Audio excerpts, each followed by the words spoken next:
ಎಲ್ಲರಿಗೂ ನನ್ನ ನಮಸ್ಕಾರ. ವೇದಿಕೆ ಮೇಲೆ ಇರ್ತಕ್ಕಂಥ ನನ್ನ ಹೃದಯಕ್ಕೆ ಹತ್ತಿರದಲ್ಲಿರ್ತಕ್ಕಂಥ ಹೃದಯ ಗಾಂಧಿ ಸ್ವಾಗತ ಭಾಷಣ ಮಾಡಿ ಆಗಿದೆ ಅದ್ಭುತ. ನಾನು ಈ ಕಾರ್ಯಕ್ರಮ ಯಾಕೆ ಆರಂಭ ಮಾಡಿದ್ವಿ ಹಾಗಾಯ್ತು ಒಂದೆರಡೇ ಮಾತಲ್ಲಿ ಹೇಳಿ ಮುಗಿಸ್ತೀನಿ. ನಾವು ಸಂಸಲಿಕ ನನಗೆ ಬೈತಾರೆ ಕಟ್ಟೆ ಹುಡುಗ ಬರಲಿ, ಕಟ್ಟೆ ಹುಡುಗ ಅಂದ್ರೆ ಕಲಾಕ್ಷೇತ್ರದ ಹೊಡೆದಂತ. ನಾನು ಫಸ್ಟ್ ಸಿನಿಮಾ ಮಾಡಕ್ಕೆ ಕನ್ನಡ ಕೇಳಿ ಆ ಹುಡುಗಿ ಸಂಗೀತ ಮಾಡಕ್ಕೆ ಹೋದಾಗ ನಟ ಅಂತ ಒಂದು ನಾಟಕನೇ ನಾನು ಅವ್ರ ಹತ್ರ ತಗೊಂಡಿದ್ದೆ. ಕಥಾವಸ್ತು ರಜೆ ಹೋಗಿದ್ದೀನಿ, ಏನೋ ನಾಟಕ ಹೇಳ್ಕೊಂಡು ಬಂದಿದ್ದೆ ನಾಟಕದ ಕಟ್ಟೆ ಅಂತ ಹೇಳಿ ಅದ್ಭುತ ಸಂಗೀತ ಮಾಡ್ತಿದ್ದೆ. ಎಲ್ಲರೂ ಕಲಾವಿದರಿಂದ ಹೋಗ್ತಾರೆ, ನೀವ್ಯಾಕೆ ನಿರ್ದೇಶಕರಿಂದ ಹೋಗ್ತೀವಿ ಅಂತ ಅನೇಕರು ಕೂಡ ನನ್ನನ್ನು ಪ್ರಶ್ನೆ ಮಾಡಿದ್ರು.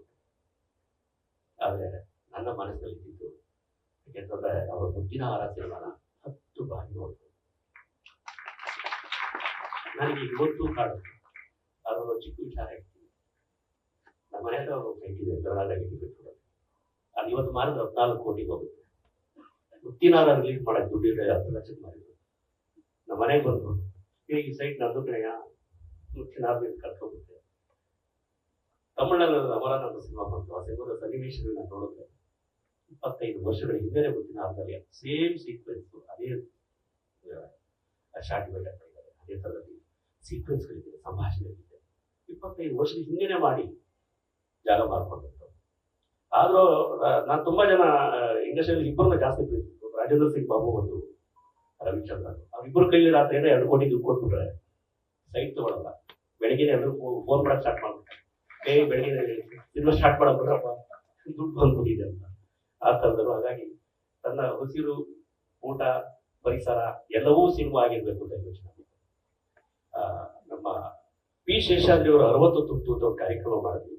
ಆ ಕಾರ್ಯಕ್ರಮದಲ್ಲಿ ಮಾತಾಡ್ತಾ ಯಾರೋ ಒಂದು ಸಮಿತಿ ಮಾಡ್ಕೊಂಡು ಈ ಥರದ ಕಾರ್ಯಕ್ರಮ ಮಾಡಬಾರ್ದು, ವಾಣಿಜ್ಯ ಮಂಡಳಿ ಅಂತ ನೀವೇನೋ ಒಂದು ಟೈಟ್ಲ್ ಕೊಡೋದು, ಅವ್ರಿಗೇನೋ ಒಂದು ಪೋಸ್ಟ್ ಡಿಸೈನ್ ಮಾಡ್ಕೊಟ್ಬಿಡೋದು ಅಥವಾ ಸೆನ್ಸಾರ್ ಕ್ಲಿಯರೆನ್ಸ್ ಲೆಟರ್ ಕೊಡೋದು ಅಷ್ಟೇ ಆಗಬಾರ್ದು. ಈ ತರ ಸಾಧಕರನ್ನ ಗುರುತಿಸುವ ಕೆಲಸ ವಾಣಿಜ್ಯ ಮಂಡಳಿಯಿಂದ ಆಗಬೇಕು ಅಂತಕ್ಕಂಥ ಮಾತನ್ನ ಅವತ್ತು ಹಿಂದೆ ಅವರು ಮತ್ತೆ ನಮ್ಮ ಪಿ ಶೇಷಾದ್ರಿ, ಗಿರೀಶ್ ಕಾಸರವಳ್ಳಿ ಅವರೆಲ್ಲರೂ ಪ್ರಸ್ತಾಪ ಮಾಡಿದ್ರು. ಅದ್ರ ಮೇಲೆ ಚರ್ಚೆ ಮಾಡಿದ್ವಿ. ಆದ್ರೆ ಯಾವ ತರದ ಕಾರ್ಯಕ್ರಮ ಮಾಡಬೇಕು, ಹೇಗೆ ಮಾಡಬೇಕು, 50 ವರ್ಷ ತುಂಬಿದಿರತಕ್ಕಂಥ ಯಾರು ನಿರ್ದೇಶಕರಿದ್ದಾರೆ ಅಂತವ್ರದ್ದು ಒಂದು ಕಾರ್ಯಕ್ರಮ ಮಾಡೋಣ ಅಂತ ಚರ್ಚೆ ಆಯ್ತು. ಆದ ತಕ್ಷಣವೇ ನಮ್ಮ ರಾಜೇಂದ್ರ ಸಿಂಗ್ ಬಾಬು ಮುಂದೆ ಬಂದು 50 ನಿಂತಿತ್ತು. ಸರಿ, ಇದು ಒಳ್ಳೆ ಅವಕಾಶ ನಮಗೆ. ಅವರ ಇವ್ರ ಬಗ್ಗೆ ಆಲ್ರೆಡಿ ತುಂಬಾ ಜನ ಹೇಳಿದ್ದಾರೆ, ಹೇಳ್ತಾನೆ ಇರ್ತಾರೆ.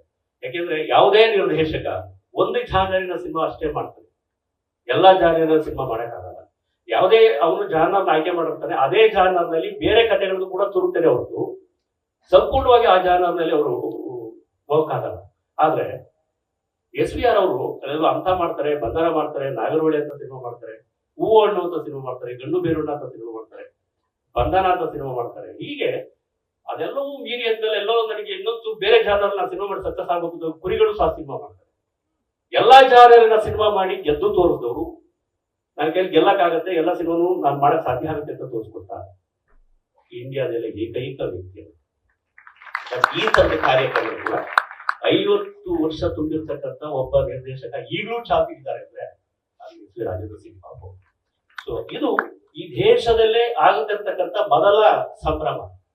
ನಾವು ಮಾತಾಡ್ತಾ ಎಲ್ಲೋ ಒಂದು ದಿವಸಕ್ಕೆ ಕಾರ್ಯಕ್ರಮ ಮುಗಿಬಾರ್ದು, ಮಧ್ಯಾಹ್ನ ಸೇರ್ಬಿಟ್ಟು ಎಲ್ಲರೂ ಇಂಡಸ್ಟ್ರಿ ಸೇರ್ಬಿಡೋದು, ಪೇಟ ಹಾಕ್ಬಿಟ್ಟು ಆಗೋಯ್ತು ಕಾರ್ಯಕ್ರಮ, 50 ವರ್ಷ ಸಂಭ್ರಮ ಮಾಡಿದ್ವಿ ಅನ್ನೋ ರೀತಿ ಆಗಬಾರ್ದು.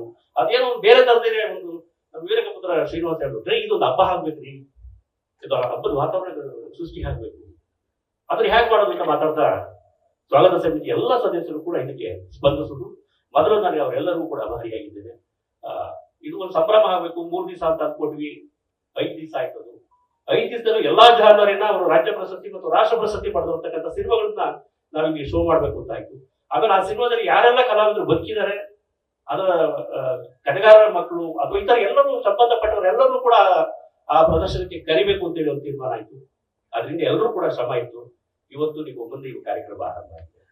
ಇನ್ನು ಮುಂದೆ ಪ್ರತಿ ವರ್ಷ ನಮ್ಮ ವಾಣಿಜ್ಯ ಮಂಡಳಿ ಈ ತರ 50 ವರ್ಷ ತುಂಬಿರ್ತಕ್ಕಂಥ ಎಲ್ಲ ನಿರ್ದೇಶಕರ ಒಂದು ಹಬ್ಬವನ್ನ ನಾವು ಮಾಡಕ್ ಸಿದ್ಧವಾಗಿದ್ದೀವಿ. ಇನ್ನೊಂದು ವಿಚಾರ ಇಲ್ಲಿ ನಾನು ಹೇಳಬೇಕು. ಮೊದಲ ಮೀಟಿಂಗ್ ನಲ್ಲೇ ಈ ಕಾರ್ಯಕ್ರಮ ಈ ರೂಪರೇಷೆಗಳನ್ನ ರೂಪಿಸ್ಬೇಕಾದ್ರೆ ಕರಾರಂತ ಒಂದು ಧ್ವನಿ ಅಂತ ಹೇಳ್ತೇನೆ. ನಾನು ಒಂದು ಚಿನ್ನದ ಪದಕವನ್ನ ಅವರಿಗೆ ನೀಡ್ತೇನೆ 5ನೇ ಹೆಸರಿನಲ್ಲಿ ಹೇಳಿ ಅಂಶಲೇಖರು ಅನೌನ್ಸ್ ಮಾಡೋದು. ಇನ್ನು ಮೇಲೆ ಅದು ಇನ್ನೂ ಹೇಳಿದ್ರು, ಈ ಕಾರ್ಯಕ್ರಮ ಈ ವರ್ಷಕ್ಕೆ ನಿಲ್ಲಿಸಬೇಡ, ಪ್ರತಿ ವರ್ಷ ಮಾಡೋ, ಪ್ರತಿ ವರ್ಷನೂ ಒಂದು ಚಿನ್ನದ ಪದಕವನ್ನ ಅವರಿಗೆ ನಾನು ನೀಡ್ತೇನೆ. ಇದು ಒಳ್ಳೆ ಕೆಲಸ ಆಗಿದೆ. ರಾಕ್ಲೈನ್ ವೆಂಕಟೇಶ್ ಅವ್ರನ್ನ ಮೀಟ್ ಮಾಡಿದ್ವಿ. ಅವ್ರ ಭಾಷೆ ತಪ್ಪಿಕೊಂಡು ನಮಗೆ ಓಡಲಿಲ್ಲದಲ್ಲಿ ಅಂತದೊಂದು ಕಲ್ಪನೆ ಅಂತ ಕಾರ್ಯಕ್ರಮ ಮಾಡ್ತೀವಿ. ನೀನು ಇಂಥ ಕಾರ್ಯಕ್ರಮ ಮಾಡ್ತಿರೋ ನಿರಂತರವಾಗಿ ನಾನು ನಿಮ್ ಜೊತೆ ಇರ್ತೀನಿ. ನಮಸ್ಕಾರ ಅಣ್ಣ, ದಯವಿಟ್ಟು ನಿಮ್ಮ ಸಹಕಾರ ಹೀಗೆ ಇರಲಿ. ಇನ್ನು ಪ್ರತಿ ವರ್ಷ ಈ ತರದ ಕಾರ್ಯಕ್ರಮಗಳು ಮಾಡೋಣ. ಎಲ್ಲ ಸಾಧಕರನ್ನ ನೆನೆಸುವ ಕೆಲಸ ಆಗ್ಲಿ, ಅವರ ಸಾಧನೆ ಜನಕ್ಕೆ ಅರಳಿ ತಲುಪಿರುತ್ತೆ, ಮತ್ತೆ ನೆನಪಿಸುವ ಕೆಲಸ ಆಗ್ಬೇಕು ಅಂತ ಹೇಳಿ ನಾವೆಲ್ಲರೂ ಸೇರಿ ಒಟ್ಟಾಗಿ ಕೆಲಸ ಮಾಡೋಣ. ನಮಸ್ಕಾರ. ಕಡಿಮೆ ಇದೆ, ಅವ್ರು ಮುಂಚೆನೆ ಬರದೇ ಕೊಟ್ಬಿಟ್ಟಿದ್ರು, 5 ನಿಮಿಷ ಮಾತಾಡಿ 2 ನಿಮಿಷ ಮಾತಾಡಿ ಅಂತ. ಸೇವೆ ಇರಲಿ. ನಮಸ್ಕಾರ. ಬಂದಿದ್ದಕ್ಕೆ ನಿಮ್ಮೆಲ್ಲರಿಗೂ ಕೂಡ ಮತ್ತೊಮ್ಮೆ ನಾನು ಆಭಾರಿಯಾಗಿದ್ದೇನೆ.